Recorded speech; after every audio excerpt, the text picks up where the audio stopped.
et le tryptophane. Si vous remarquez avec moi, le phénylalanine, tryptophane et la tyrosine, ils ont des radicaux qui sont formés par un cœur cyclique, si vous voulez.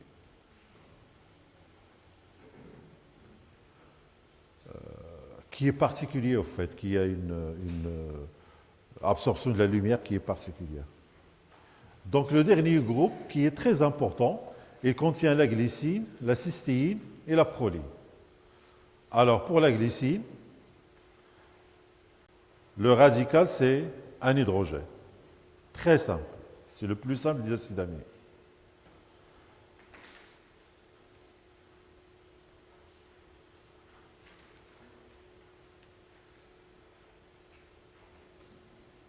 Okay. Donc on a la cystéine. La cystéine, il a un radical qui contient le soufre, SH, et on a la proline qui a un cœur cyclique. Alors là, par exemple, c'est un acide aminé qui est typique. Donc la position de la proline dans une chaîne peptidique fait que il y aura toujours un coude. C'est-à-dire la protéine, la chaîne, elle va aller comme ça.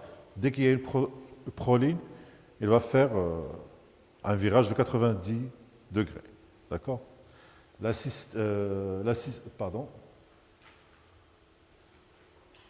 cystéine, le SH qui est là, elle permet de réaliser ce qu'on appelle les ponts disulfure pour donner à une protéine une conformation encore plus complexe que la conformation secondaire, donc tertiaire ou bien quaternaire. Très important.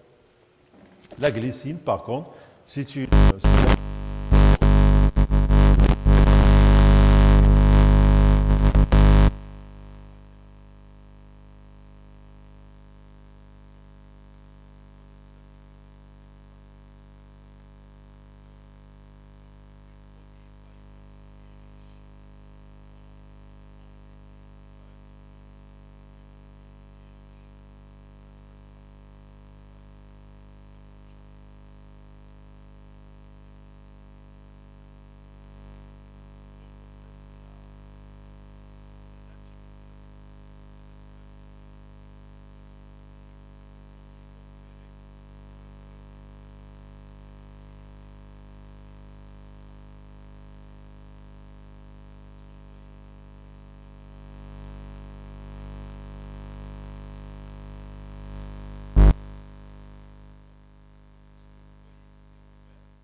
La disposition de la protéine, elle dépendra de sa composition. Si je fais une chaîne, un polipeptide, avec les acides aminés hydrophobes, il va toujours essayer de se cacher. Il va toujours essayer de se cacher en solution. Donc dans une cellule, par exemple, il ne va pas être dans la cytoplasme, il va être vers les membranes, au caché carrément dans les membranes. Et celui qui est hydrophile, il va aller vers l'eau. Il va aller vers les endroits où la composition elle est aqueuse. Donc en fait, ça donne une orientation, si vous voulez, à la chaîne polypeptidique ou à la protéine entière.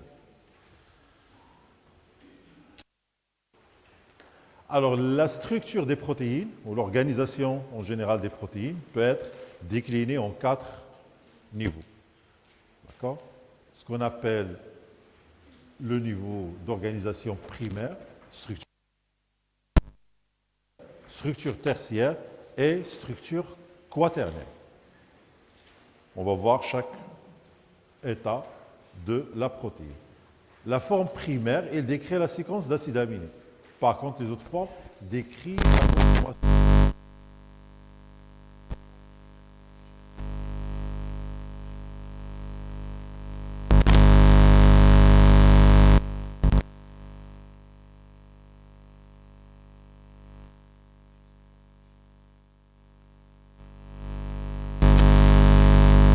À plier la chaîne, à plier travailler dans n'importe quel sens pour faire une protéine globulaire, ou pour faire des structures lisses, ou des feuillets bêta, etc. On est déjà dans la conformation, donc on est structure secondaire, tertiaire et quaternaire.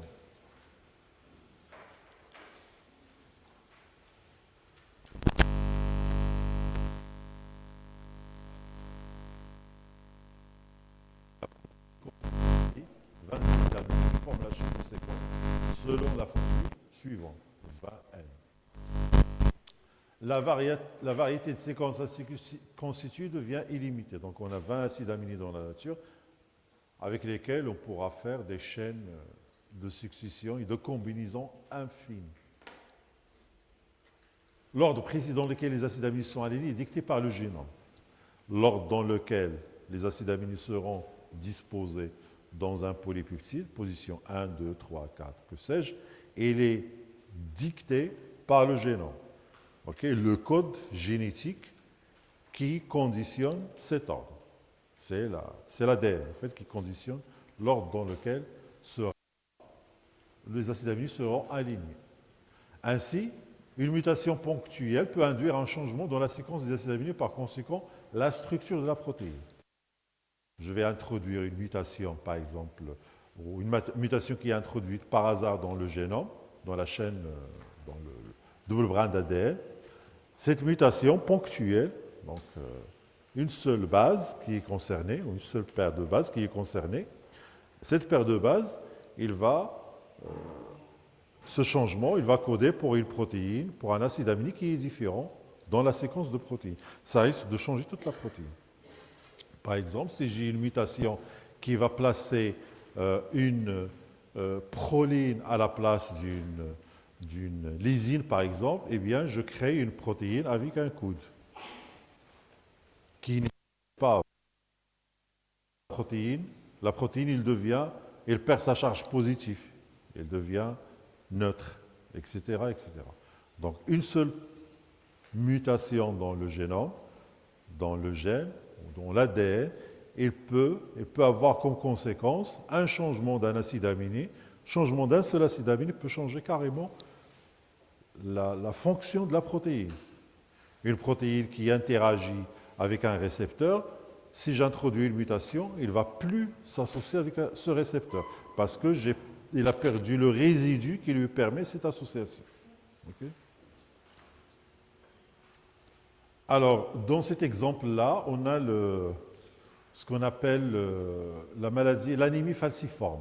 Okay? C'est un exemple où on a une mutation ponctuelle dans l'hémoglobine qui va induire un déficit dans le transport de l'oxygène par le sang.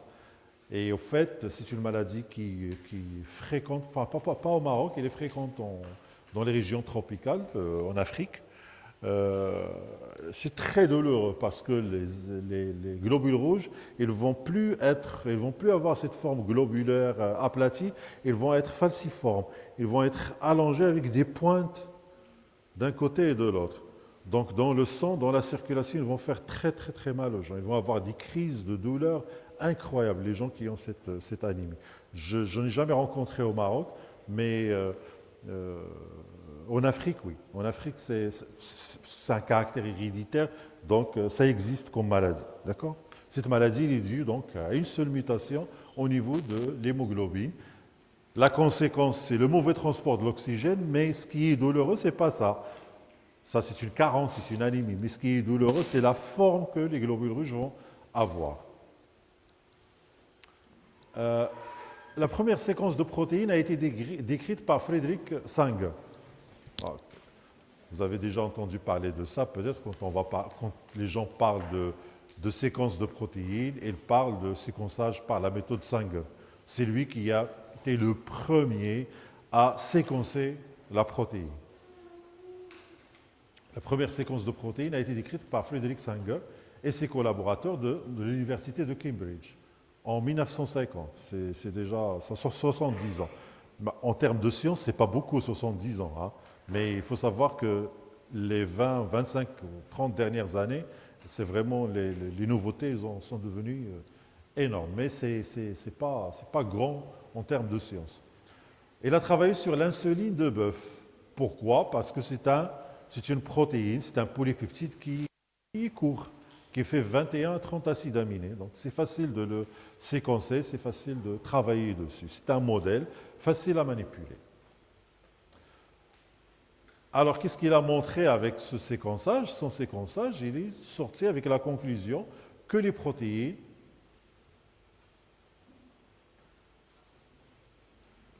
a montré que les protéines ne sont pas constituées par des répétitions de molécules polymères comme les saccharides. En fait, il est sorti par le fait que les protéines, ce sont des polymères qui sont hétérogènes, des polymères qui sont formés par une répétition d'acides aminés, oui, mais les acides aminés ne se ressemblent pas. Ce n'est pas comme les polysaccharides, ce n'est pas comme l'amidon, un glucose à côté d'un glucose à côté d'un glucose. Là, il y a des résidus, des acides aminés, mais chaque acide aminé il est différent de l'autre.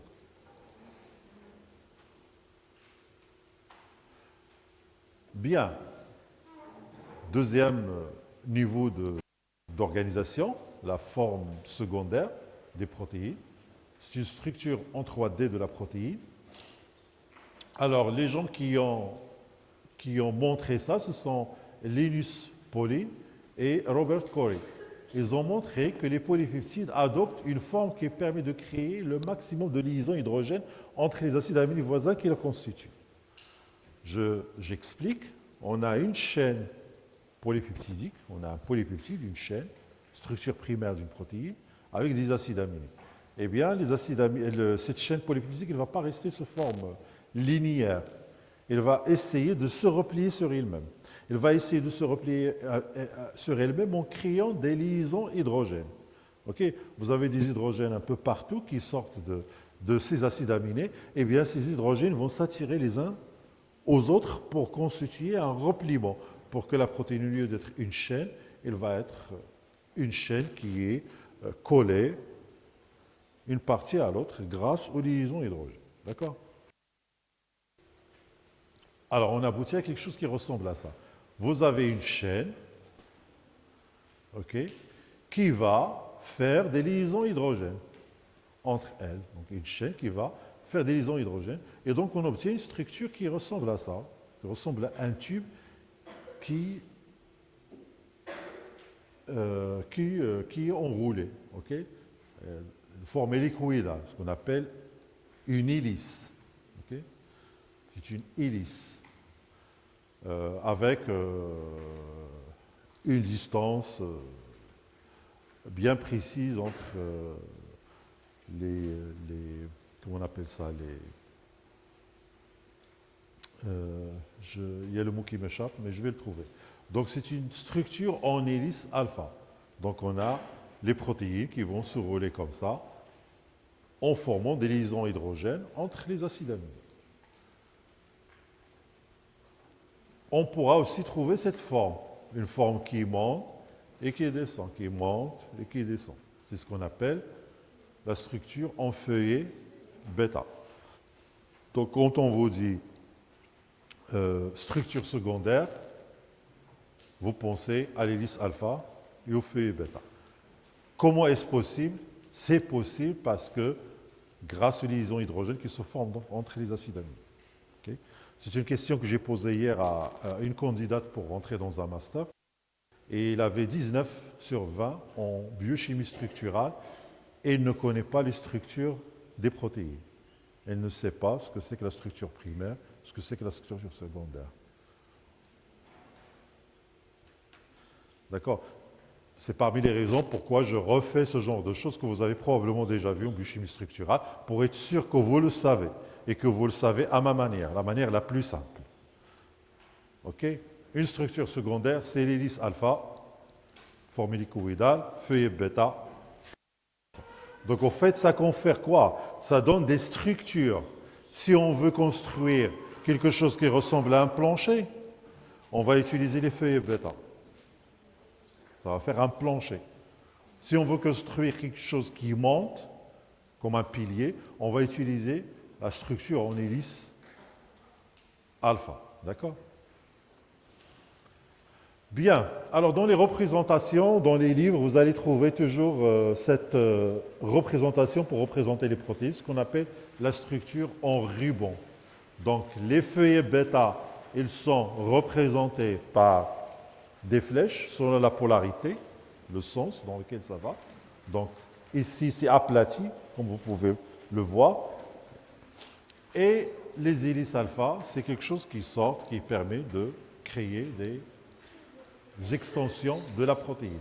Donc les protéines, on les représente, donc la structure des protéines, on les représente souvent en structure secondaire selon ce modèle, le modèle en ruban, où on a les feuillets bêta et les hélices alpha.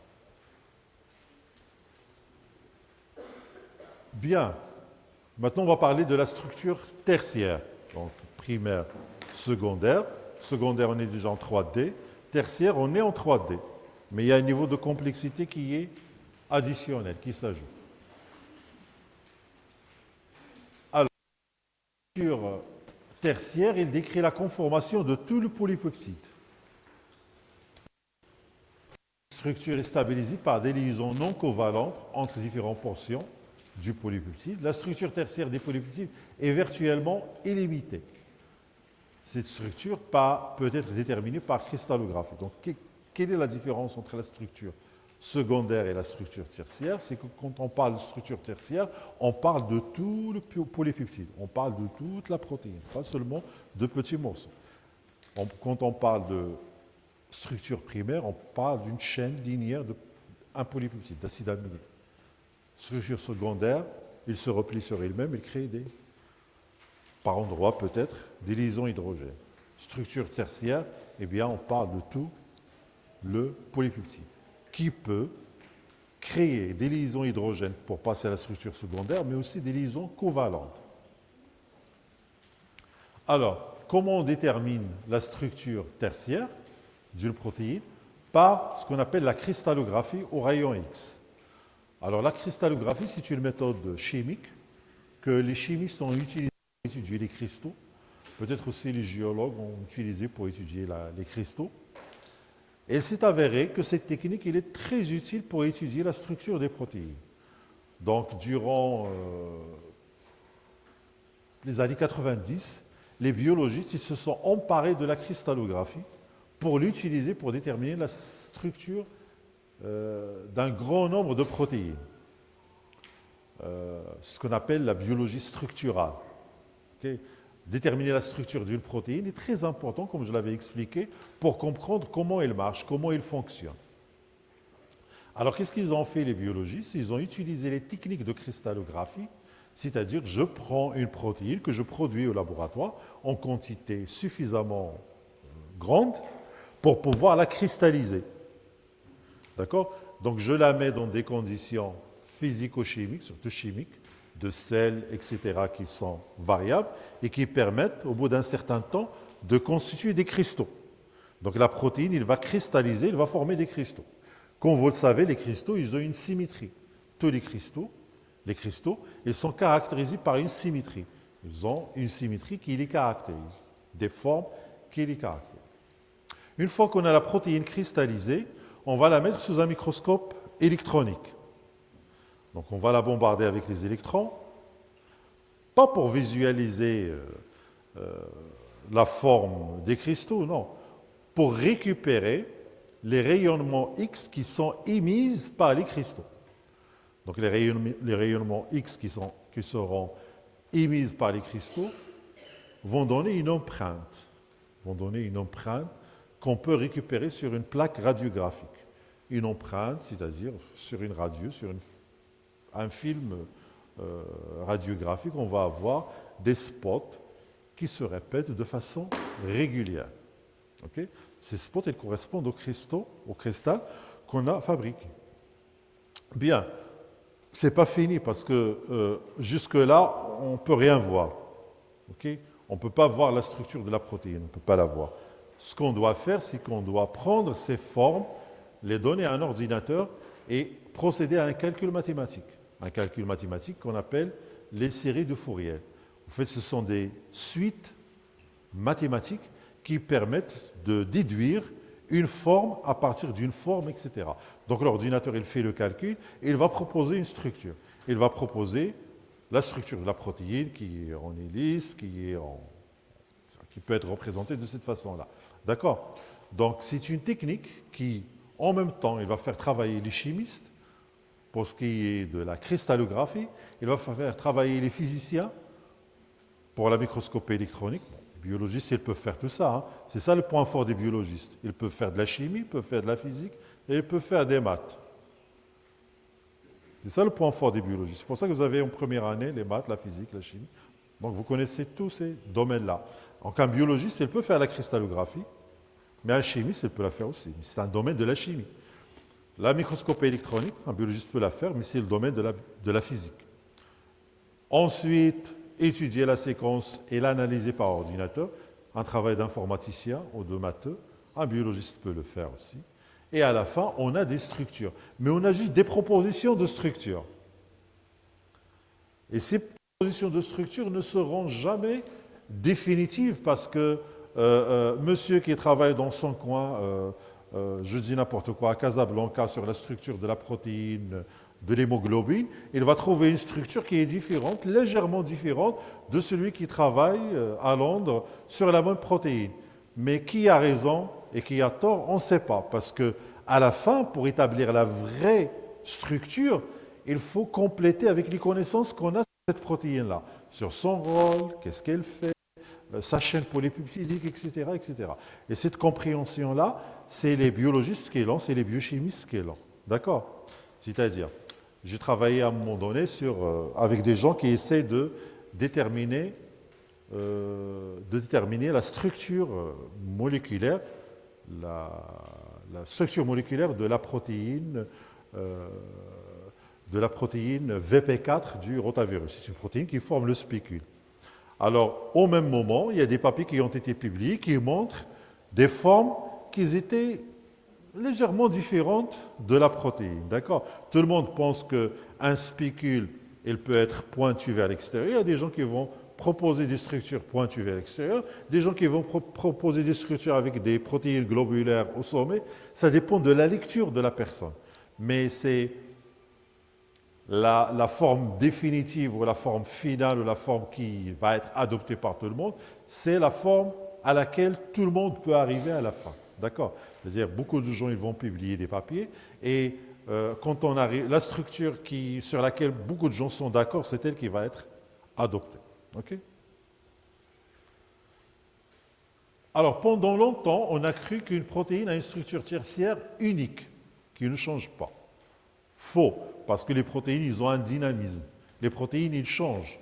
Ils vont adopter une forme, et ils vont changer pour adopter une autre forme. Les enzymes, par exemple, ils vont adopter une forme pour interagir, et des fois, ils vont changer cette forme pour interagir avec un autre substrat complètement différent. D'accord? Des protéines fixées sur un récepteur, et quand ils vont être phosphorylés, par exemple, ils vont changer carrément de conformation pour se libérer, par exemple, de ce récepteur. Cependant, il a été récemment montré que les protéines possèdent des régions non structurées ou déformées, difficiles à étudier par cristallographie. Donc la cristallographie, l'inconvénient de la cristallographie, il nous permet d'avoir une image de la protéine à un moment donné, quand on l'a cristallisée. Mais cette protéine, en réalité, n'est jamais dans la nature, dans la cellule, il n'est pas figé. Il bouge, il a une dynamique. Il va changer de forme, il va bouger. Donc, en fait, c'est pratiquement très difficile de déterminer le dynamisme d'une protéine en utilisant la technique de la cristallographie. La technique qui permet au fait d'étudier les protéines dans leur changement de forme, etc., c'est ce qu'on appelle le RMN, la résonance magnétique nucléaire. C'est elle qui permet un petit peu d'étudier les protéines dans leur état de dynamique. Donc, il a été récemment montré que les protéines possèdent des régions non structurées, des régions déformées, difficiles à étudier par cristallographie, comme par exemple les PRP. PRP, c'est ce qu'on appelle, c'est la protéine du prion. En fait, c'est une protéine. Pendant longtemps, on a pensé que c'est un virus, mais en fait, c'est une protéine et cette protéine, quand on l'a tous dans notre cerveau, mais à un moment donné, cette protéine, elle change. Elle change de structure, elle change de forme, de conformation. Et il adopte une conformation qui est pathologique. Il va induire ce qu'on appelle la maladie de Creutzfeldt-Jacob chez l'homme, ou bien ce qu'on appelle la vache folle chez les bovins. D'accord? C'est une dégénérescence du cerveau. Donc la protéine, elle est là. Quand elle est normale, elle ne cause rien, mais dès qu'il va changer de conformation, il va devenir pathologique. Il va faire que le cerveau, il va dégénérer. Des zones complètes de cerveau, ils vont disparaître. Et donc, c'est la tremblante des moutons, c'est la vache folle, et c'est chez l'homme, c'est le Creutzfeldt-Jacob. C'est ça la protéine, ça s'appelle les PRP. Dans les histones aussi, la queue protéique dans les histones, c'est une queue qui est très dynamique, qui bouge tout le temps. D'accord? Et donc, en fait, c'est difficile de la figer dans une structure. Ces régions, souvent, donc ces régions qui sont déformées, qui changent, ce sont des régions qui contiennent des acides aminés hydrophiles et qui jouent un rôle essentiel dans les interactions protéine-protéine ou ADN-protéine. ADN-protéine dans le cas des histones, interaction protéine-protéine, par exemple, dans le cas de la PRP, parce que la PRP, elle est contagieuse. La PRP c'est la protéine du prion, ça, le prion. Une PRP qui est pathologique, il va contaminer une autre PRP qui est normale, et donc il va devenir pathologique aussi. Il va changer de conformation. C'est très très intéressant à étudier, et je me rappelle dans les années 90, début des années 90, quand il y avait le problème de la vache folle en Europe, la tremblante du mouton aussi, donc on a arrêté de manger les cerveaux de mouton, les cerveaux de bétail, et c'était la folie partout parce que il n'y a personne qui comprenait ce que c'est. Est-ce que c'est un virus? Est-ce que c'est une bactérie? Qu'est-ce que c'était? Et on a passé beaucoup de temps, énormément de temps, des dizaines d'années avant de comprendre au fait que c'est une protéine, qui a une séquence particulière, il n'y a pas de génome, il n'y a rien, donc ce n'est pas un virus. Mais son comportement, c'est un comportement viral, c'est-à-dire il va infecter et il va induire une maladie. Il est transmissible. Alors, la plupart des protéines, ils peuvent être classées selon leur conformation. On dit les protéines fibreuses, comme le collagène, l'élastine ou la kératine. Donc, la kératine, c'est la protéine qu'on retrouve dans les ongles, dans les cheveux. Ce sont des protéines qui ont des formes fibreuses. Et on a des protéines qui ont des formes globulaires. La plupart, par exemple, des protéines cytoplasmiques, ils ont globulaires. Donc les protéines, on peut les classer selon leur forme, selon leur structure tridimensionnelle. Globulaire, ronde, plus ou moins, ou bien fibrillaire, allongée. Bien, ça nous ramène à parler un petit peu de ce qu'on appelle les domaines protéiques. Alors, domaine protéique, chez les eucaryotes, la plupart des protéines sont constituées par des modules spatialement distincts avec des repliements indépendants dits domaines. On va avoir une protéine avec plusieurs sous-unités qui la composent, qui sont plus ou moins indépendants, qu'on appelle les domaines. C'est-à-dire, par exemple, on va avoir une enzyme qui a 4 sous-unités qui la caractérisent, et chaque sous-unité est spécialisée pour un substrat. Mais c'est la même protéine. Des domaines qui sont spécialisés dans l'interaction avec un substrat, ce sont des domaines plus ou moins indépendants dont l'activité est indépendante. Par exemple, l'exemple que je vais vous donner, c'est l'exemple de la phospholipase C. Elle est formée par 4 domaines distincts, comme vous le voyez ici. Donc le domaine qui est en jaune, le domaine qui est en vert, le domaine qui est en rouge et le domaine qui est en bleu. Ce qui est intéressant, donc chaque domaine a été trouvé homologue à une protéine similaire. Ce qui est intéressant, c'est que ces domaines que vous voyez là, de la phospholipase C chez les mammifères, on a trouvé des domaines qui sont similaires dans d'autres protéines. Donc en fait, la fonction de ce domaine dans la phospholipase C, il va être la même fonction de ce domaine dans une autre protéine quelconque. Elle va interagir avec le même substrat s'il s'agit d'une enzyme, par exemple. D'accord? Donc le jaune ici, on la retrouve dans la recouvrine, par exemple. La troponine C, le domaine vert, on le retrouve dans une autre protéine, la troponine C.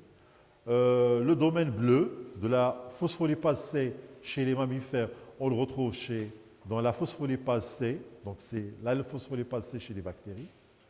Et le domaine rouge, c'est la synaptotagmine. En fait, il ressemble au domaine de la synaptotagmine. Ce que je veux dire ici, c'est qu'on a une protéine qui est la phospholipase des mammifères qui est complexe, formée par 4 domaines, mais chaque domaine, on peut le retrouver dans une protéine qui n'a rien à voir avec la phospholipase C, des fois. D'accord? Mais l'activité, probablement, il sera similaire.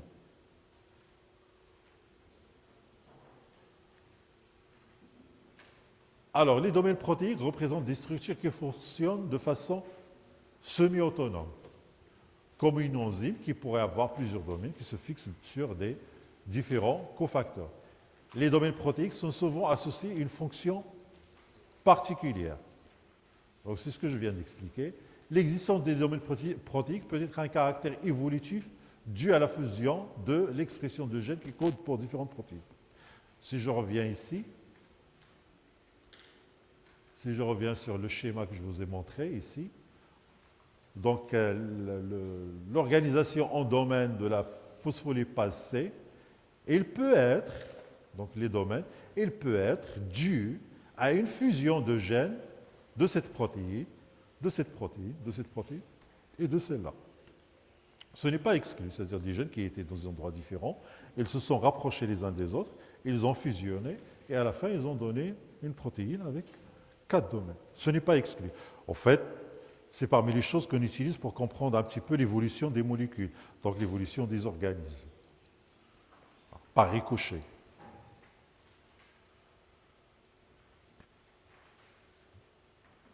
On peut penser que les domaines peuvent être redistribués sur plusieurs autres protéines pour effectuer des fonctions similaires et donner ainsi des protéines avec des fonctions uniques.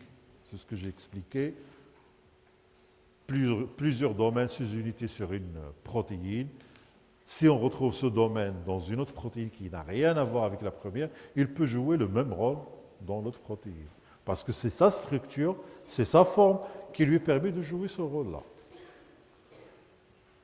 Les protéines des mammifères souvent tendent à être constituées de plusieurs domaines, contrairement aux protéines de la drosophile ou de la levure. Donc plus on va dans les êtres plus complexes, dans les organismes plus complexes, dans les cellules eucaryotes ou chez les mammifères, on trouve que leurs protéines, elles sont constituées par plusieurs domaines. C'est une façon aussi d'optimiser la fonction d'une protéine. Au lieu d'avoir 4 protéines qui font 4 travaux différents, on a une seule protéine qui fait 4 travaux différents. Les protéines donc sont dynamiques et leur dynamisme est mis en évidence par les techniques de RMN, la résonance magnétique nucléaire. Donc, c'est un système qui est basé sur les ondes électromagnétiques, qui permettent au fait de déterminer la structure d'une protéine en utilisant les ondes électromagnétiques. Donc, au fait, on visualise des protéines naturelles le plus proche, parce que si on veut faire déterminer la structure de protéines, on veut utiliser la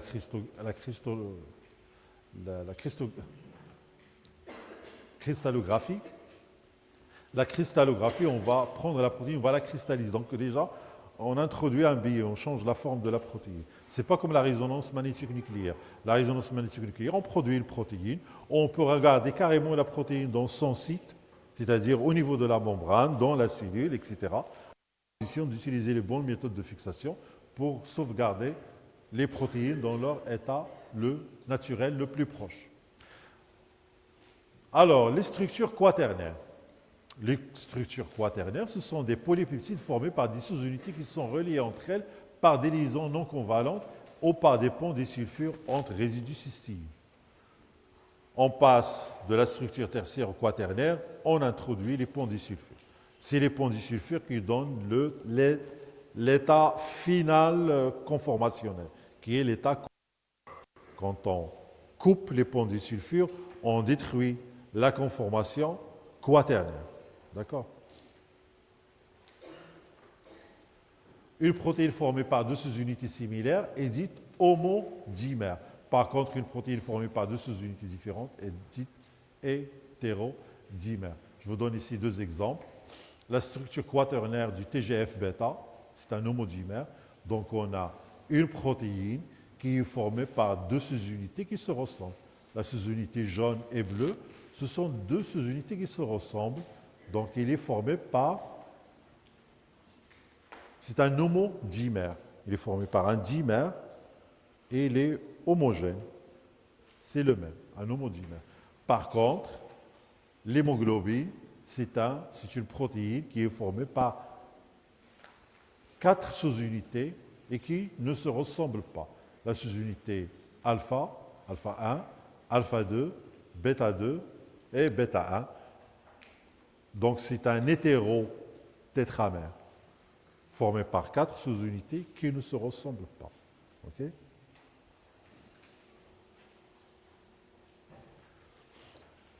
Bien.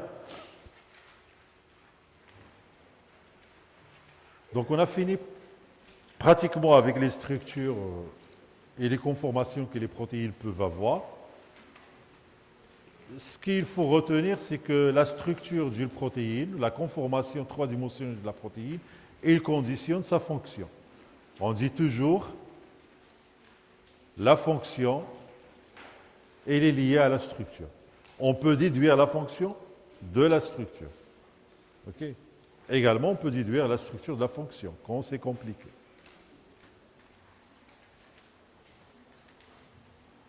Alors, les protéines, ils interagissent les unes avec les autres.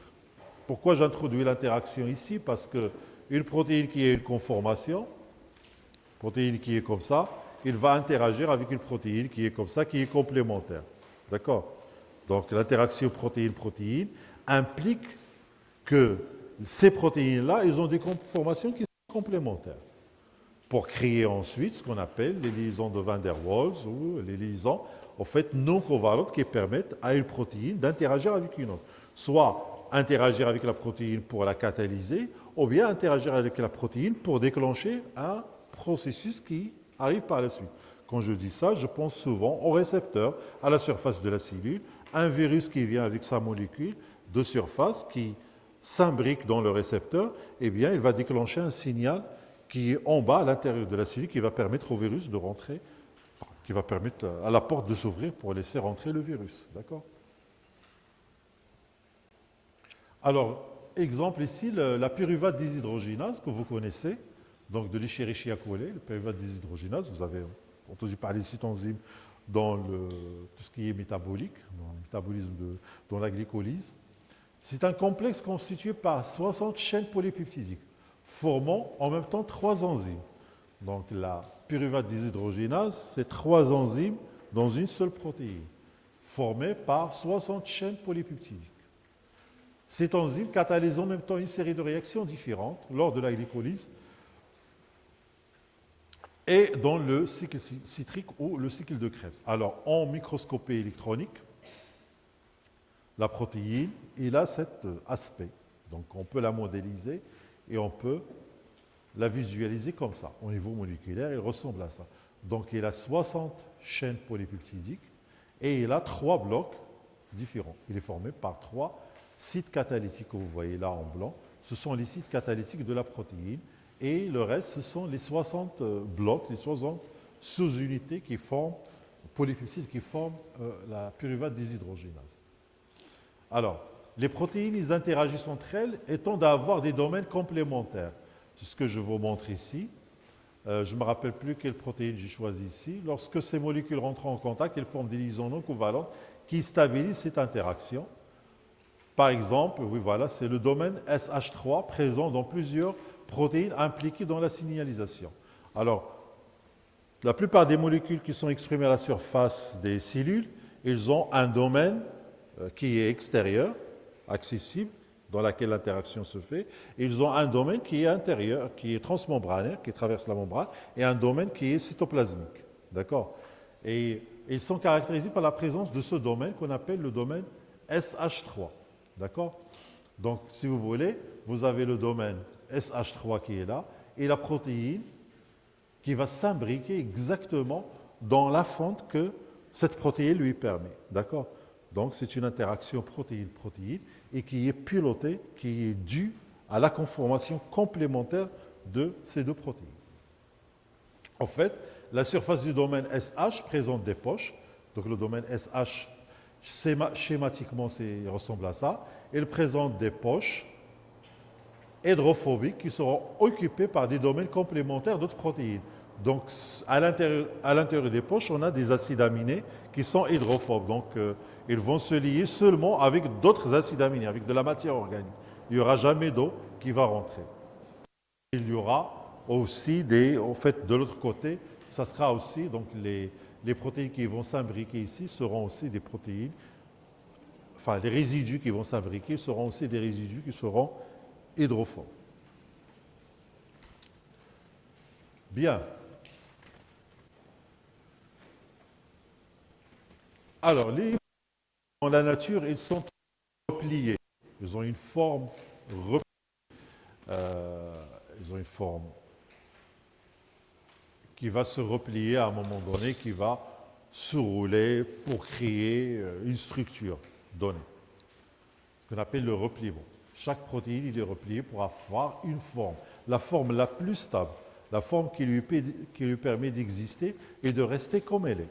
Bon, les protéines, ce ne sont pas des molécules inertes, ce sont des molécules qui bougent.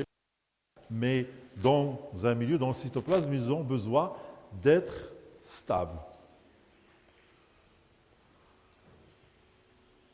Donc cet état de stabilité, forme quaternaire, il est maintenu par des liaisons hydrogènes de type SH.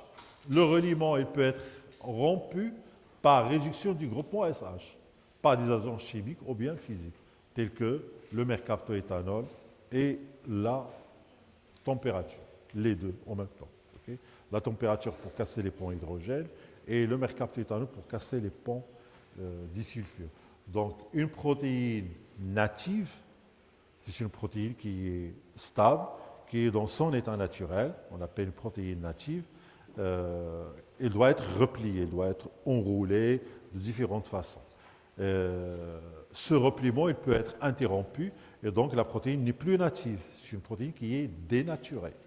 Elle n'est pas dans son état naturel normal. Elle n'est pas détruite. Okay? Elle n'est pas détruite, elle est juste dénaturée. Sa forme primaire, elle est intacte. Mais sa conformation, elle a changé. C'est-à-dire, il est replié, on a ouvert ce repliement. Il est enroulé, il va être déroulé. D'accord? On peut faire ça en traitant les molécules, les protéines, par des agents chimiques ou physiques. Donc, le physique, c'est la température. Et chimique, c'est le bêta-mercaptoéthanol. C'est un agent réducteur qu'on va utiliser en TP, par exemple, pour dénaturer les protéines, pour pouvoir les séparer sur un gel de polyacrylamide. Cet état de rupture, dénaturation, il est réversible. Une protéine, quand on va la réduire avec un agent réducteur, on va couper les ponts disulfure. Si on enlève cet agent réducteur du milieu, la protéine il va revenir à sa forme normale, à sa forme native, sa forme stable. Mais il faut enlever l'agent qui a servi à dénaturer cette protéine. Toutes les protéines ne sont pas capables de se replier pour arriver à former des structures tertiaires par un simple autorepliement lors de la synthèse. Bon. Ce qui est compréhensif, au fait, les protéines ils peuvent se replier, mais certaines peuvent se replier toutes seules. Elles peuvent se replier toutes seules parce qu'à un moment donné, ils ont toute une région qui est hydrophobe, ils doivent faire le retour vers l'extérieur pour cacher cette région-là.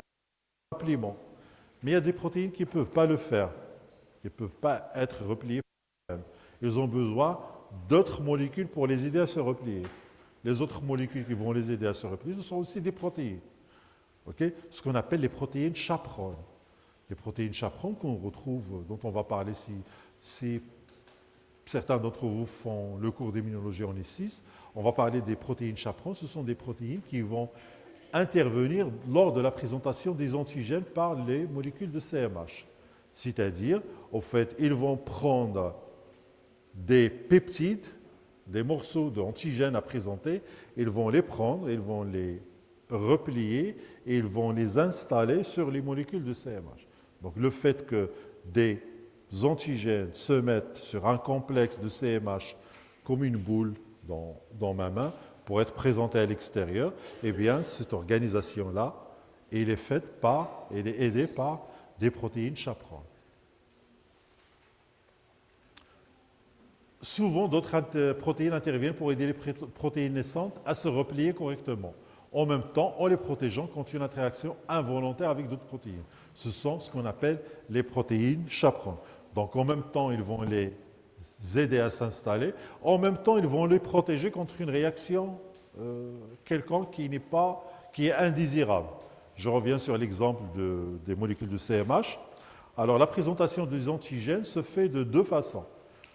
La présentation des antigènes par une cellule présentatrice d'antigènes, un macrophage par exemple, et il va présenter les molécules de deux façons. Il va présenter sur ce qu'on appelle, il va présenter les antigènes de deux façons. Il va présenter sur les molécules CMH1 et il va présenter sur les molécules de type CMH2, deux familles différentes. Il va présenter sur les deux. La présentation sur les molécules CMH1 et la molécule CMH2, les antigènes, ils sont montés dans différents endroits. J'explique. La molécule CMH1 et la molécule CMH2, ils sont produits dans le réticulum endoplasmique. Dans le réticulum endoplasmique, on va charger le peptide qui va être présenté par la molécule CMH1. Ce peptide, cet antigène, ne sera jamais chargé sur la protéine, sur la famille CMH2. Pourquoi? Parce que les molécules CMH2, leur site d'interaction, il est occupé, il est rempli par une protéine chaperone. Donc, on ne peut jamais installer un antigène au niveau du réticulum endoplasmique sur une molécule CMH2, que sur les molécules CMH1. Les molécules CMH1 vont sortir du réticulum endoplasmique, ils vont suivre la voie de la sécrétion normale pour aller à la membrane plasmique. Les molécules CMH2, dont le site de présentation il est occupé, ils vont sortir comme ça, occupés par une protéine chaperone. Et ils vont rencontrer l'antigène qu'ils vont présenter, ils vont le rencontrer dans le système vésiculaire. Ils vont le rencontrer dans les endosomes. C'est dans les endosomes que ces CMH sont protégés et ils vont perdre la protéine chaperone qui protège ce site et donc ils vont charger les molécules, les antigènes qui vont être présentés uniquement par les molécules CMH2. D'accord? C'est juste un exemple pour vous dire que, au fait, les protéines chaperones, en même temps, elles aident les protéines à se replier, c'est-à-dire, dans le cas de la présentation des antigènes, de prendre un antigène et de le présenter sur une molécule CMH1, c'est une sorte de repliement. Et ils permettent aussi de protéger ces protéines contre des coupures ou des interventions qui sont involontaires, qu'on ne veut pas. D'accord? C'est ça le rôle des protéines chaperones. Dans les protéines chaperones, il y a plusieurs exemples, enfin, il y a plusieurs types. Il y a ce qu'on appelle la calréticulite, la calmixine. Il y a énormément de protéines chaperones et on découvre encore de plus en plus. Mais pour les gens qui vont faire le cours d'immunologie, on va les traiter, on va en parler. Bien. Alors, les techniques qu'on utilise pour étudier les protéines. J'ai parlé tout à l'heure, au début du cours, de la méthode de séquençage de Sanger qu'on utilise jusqu'à maintenant. Il est toujours utilisé. Mais bon, ce sont des techniques qui permettent seulement de déterminer la séquence. Après, c'est à nous de compléter les informations par ce qu'on connaît sur les acides aminés. Ensuite, il y a eu les techniques utilisées en biologie structurale, les techniques pour déterminer la structure du protéine. À partir de cette structure, on essaye de déduire la fonction. Bon, c'est important, mais on n'est jamais sûr d'être sûr que cette forme qu'on observe, elle est faite pour ça ou pour ça. D'accord? Le plus important, c'est la chose qui va nous donner des informations qui sont proches de la réalité, qui sont réelles, c'est d'étudier les protéines dans leur forme native. D'accord?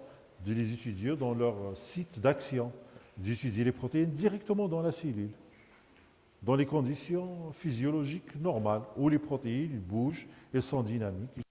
C'est la meilleure façon pour pouvoir étudier les protéines. OK? Donc pendant longtemps, c'était impossible de faire ça. C'était impossible parce qu'on va étudier une protéine à la fois.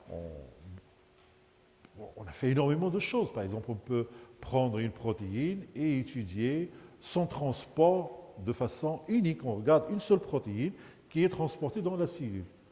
Mais ce n'est jamais complet, parce qu'une protéine dans une cellule, c'est rien.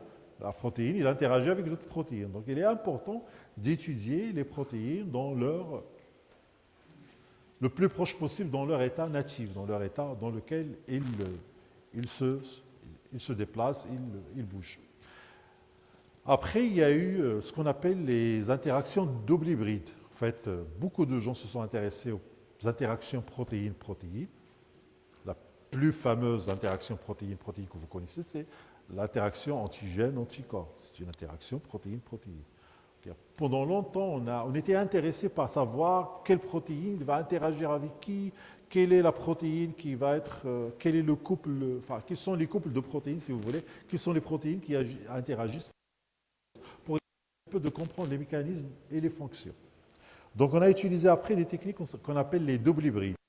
Double hybride. On prend, qu'on clone dans un plasmide, une deuxième protéine qu'on clone dans un plasmide et on met les deux protéines dans la levure. On les exprime dans la levure. Et on regarde si ces protéines vont interagir entre eux. C'est un système qui s'appelle le système double hybride. Dans les années 90, c'était un système puissant. C'est-à-dire les gens qui faisaient des expériences de double hybride dans le laboratoire, c'était les gens les plus avancés. C'était eux qui ont atteint la science suprême, système double hybride. Pendant longtemps, les gens ils ont travaillé avec ce système, ils ont déterminé, identifié l'interaction de certaines protéines avec d'autres.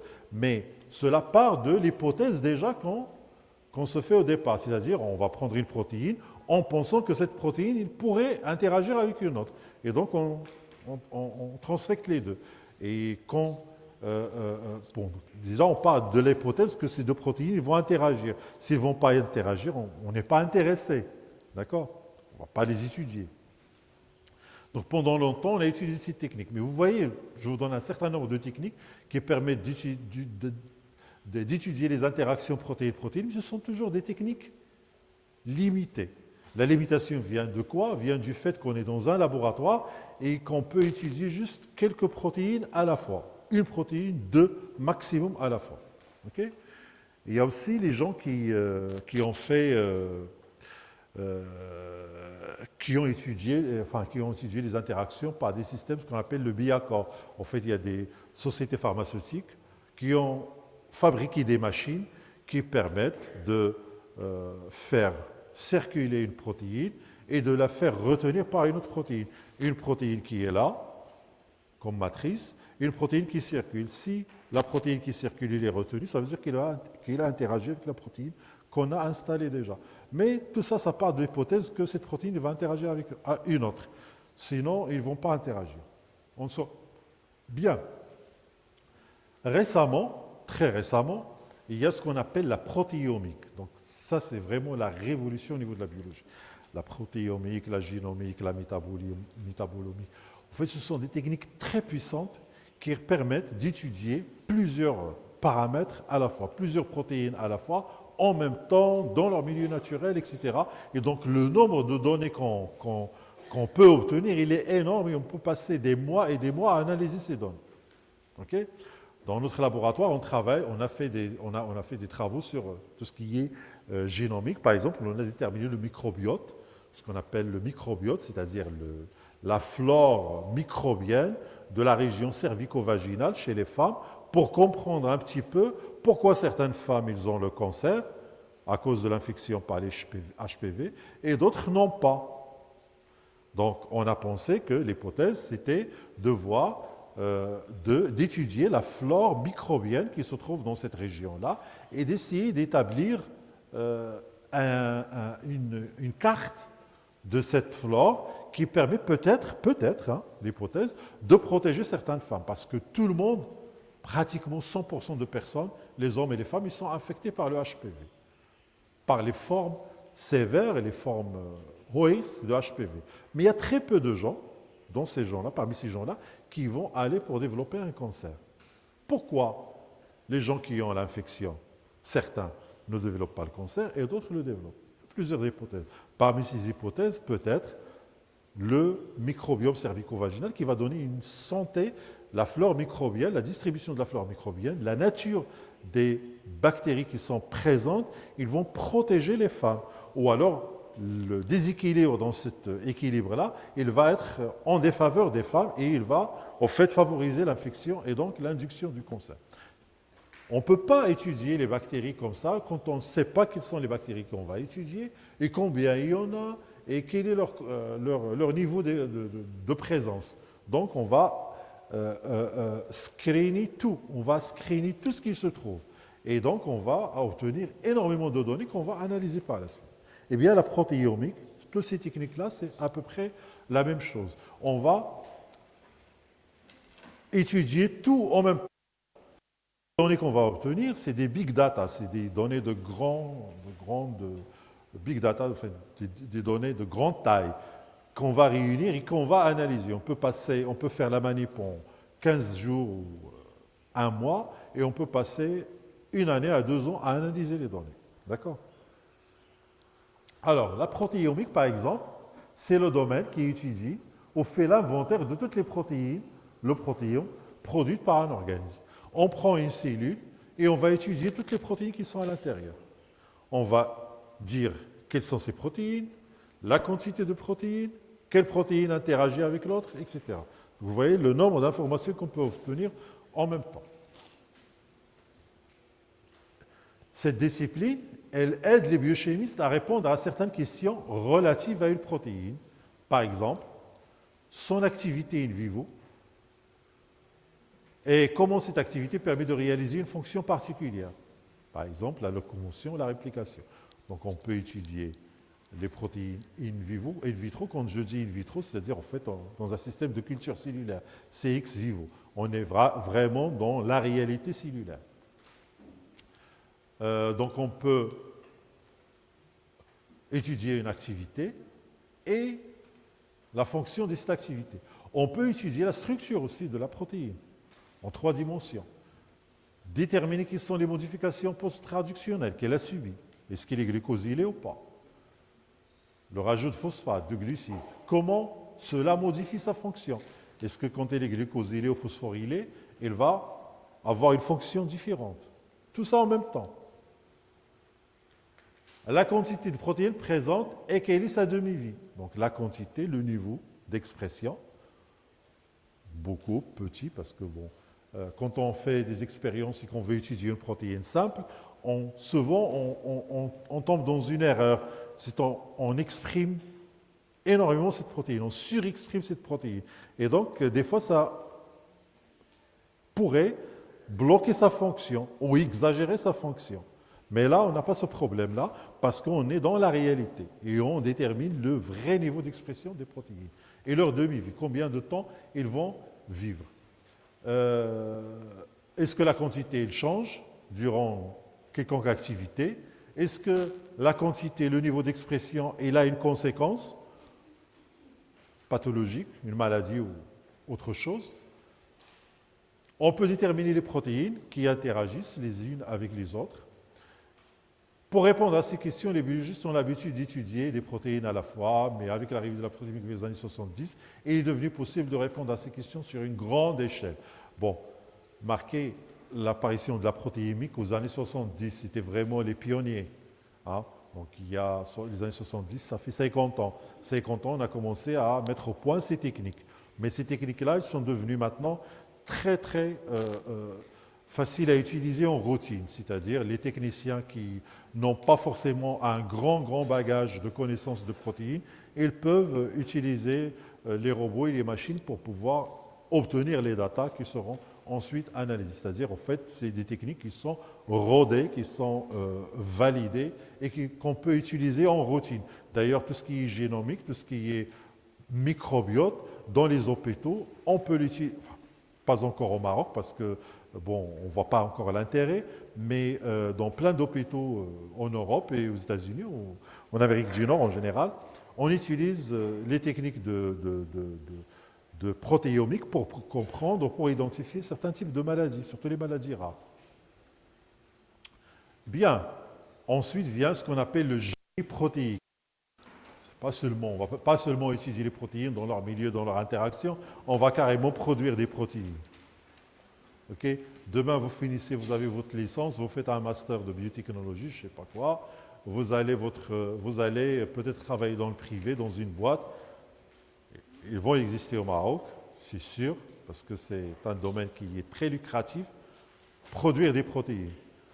Il y a beaucoup de gens qui font, enfin les sportifs de haut niveau, les gens qui cultivent leur masse musculaire, ils vont aller acheter des protéines. Ils vont acheter des produits qui sont riches en protéines. Eh bien, ces protéines ont été produites dans le laboratoire. Okay, en utilisant des bactéries, en utilisant du Escherichia coli, en utilisant carrément des cellules, en utilisant des insectes, il y a énormément de façons pour produire des protéines. D'accord? Donc on peut produire la protéine d'intérêt. Je vais produire la protéine, l'insuline, pour l'utiliser pour injecter chez les gens qui sont insulinodépendants, les gens qui ont le diabète. Je vais produire la protéine de spécule du coronavirus pour que je puisse l'utiliser en tant qu'antigène pour vacciner, par exemple. Et les exemples ils peuvent être très très nombreux. Tout ça, on peut le faire dans le laboratoire. Du moment qu'on connaît la séquence qui code pour la séquence de protéines, la séquence d'ADN qui code pour la séquence de protéines, on peut tout faire au laboratoire. On peut la préparer. Ce qu'on appelle le génie protéique ou le génie génétique. Et il est maintenant possible de faire le design et de synthétiser des protéines. Même des protéines qui n'existent pas, on peut les inventer. Différentes de cellules, de celles produites dans des organismes vivants au laboratoire et en grande quantité. Soit par synthèse directe ou à partir de gènes artificiels. Par exemple, pour fabriquer une protéine thérapeutique qui se fixe à la surface du coronavirus pour bloquer son entrée dans la cellule. L'intérêt, d'abord, il faut comprendre comment le coronavirus rentre dans la cellule. Une fois qu'on a compris, on peut fabriquer une protéine qui va interagir avec le récepteur parce qu'on a identifié le récepteur qui lui permet d'entrer et bloquer son entrée. C'est juste un exemple. On peut bloquer aussi sa sortie si on comprend comment il va sortir. On va fabriquer la protéine qui va interagir avec le site qui lui permet de sortir pour l'empêcher de sortir d'une cellule. Donc on va pouvoir inventer des protéines qui n'existent pas, d'accord, de façon artificielle, soit en utilisant par synthèse directe dans le laboratoire, on prend les acides aminés, on les met un après l'autre, ou bien on va les coder dans un gène.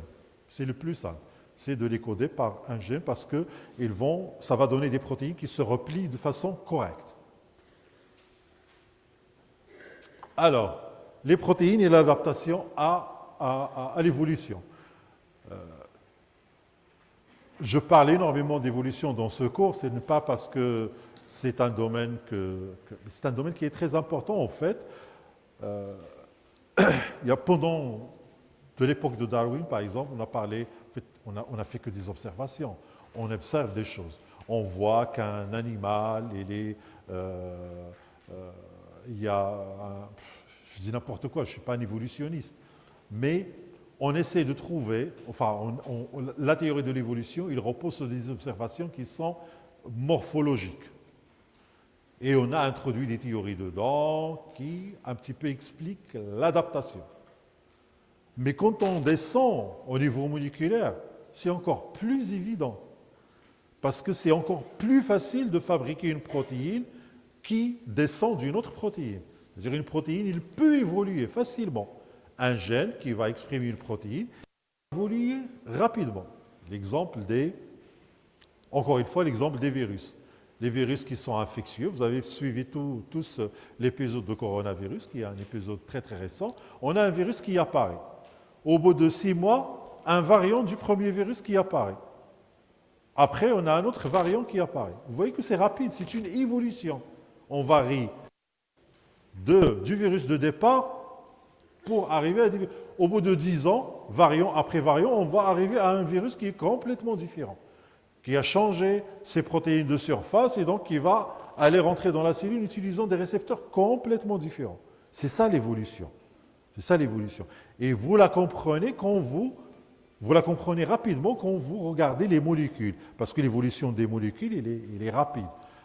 Une mutation, quand elle est productive, parce que toutes les mutations, elles ne sont pas en faveur de l'individu. Quelques-unes seront en faveur. Je m'explique. le coronavirus, quand il va subir des mutations, ces mutations ne sont pas en sa faveur. Ils vont réduire son agressivité, ils vont réduire sa virulence. Mais au bout d'un certain temps, il y a des mutations qui vont s'installer, qui vont être en sa faveur et qui va reprendre et qui va devenir un autre virus.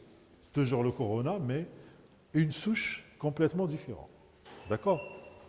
Donc les mutations, il y en a tout le temps dans notre organisme, mais notre organisme, il est adapté pour éliminer ces mutations parce qu'une mutation qui s'installe, il peut produire des effets indésirables.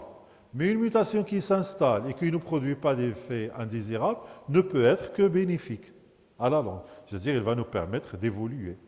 Okay? D'évoluer tout en s'adaptant à notre environnement. C'est, entre guillemets, ce qu'on appelle l'épigénétique. En effet, des protéines homologues appartenant à différents organismes peuvent avoir la même structure, mais sont composées par une séquence de protéines différentes. Séquences différentes, la fonction, elle est la même. D'accord?